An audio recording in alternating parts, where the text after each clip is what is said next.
இயேசு கிறிஸ்துவின் இன்ப இனிய நாமத்தில் வாழ்த்துகிறோம். இன்றைய வேத வசனம்: நான் உம்மிடத்தில் விண்ணப்பம் பண்ணுவேன், என் ராஜாவே, என் தேவனே, என் வேண்டுதலின் சத்தத்தை கேட்டருளும். கர்த்தாவே, காலையிலே என் சத்தத்தை கேட்டருளுவீர். காலையிலே உமக்கு நேரே வந்து ஆயத்தமாகி காத்திருப்பேன். சங்கீதம் 5 வசனங்கள் 2 மற்றும் 3. Today's Bible verse: Give heed to the voice of my cry, my King and my God, for to you I will pray.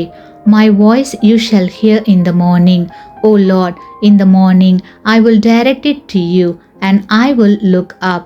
Psalms 5 verses 2 and 3.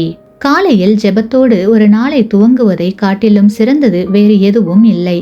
காலையில் செய்யப்படும் ஜெபமானது மாலையில் ஜெபிக்கிற 2 ஜெபங்களுக்கு சமமானது. நம்முடைய சரீரத்திற்கு உணவு எவ்வளவு அவசியமோ அதிலும் மேலாக தேவ ஆவியினால் நம் சிந்தையை நிரப்புவது அவசியம்.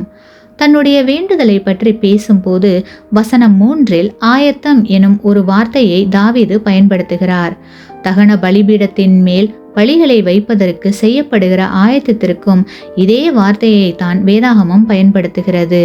கிறிஸ்துவுக்குள் அன்பானவர்களே, நம்முடைய எல்லா திட்டங்களுக்கும் தேவனுடைய ஒப்புதலை பெற வேண்டும்.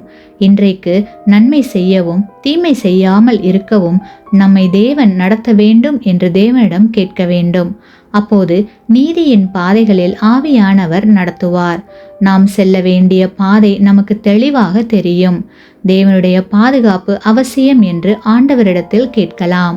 தேவ தயவு நம்மை சூழ்ந்து கொள்வதால் இன்றைய தினத்தை எவ்வித பயமும் இல்லாமல் நாம் சந்திக்கலாம். ஆமேன். நீங்கள் பெற்ற இந்த ஆசீர்வாதத்தை மற்றவர்களோடு பகிர்ந்து கொள்ளுங்கள்.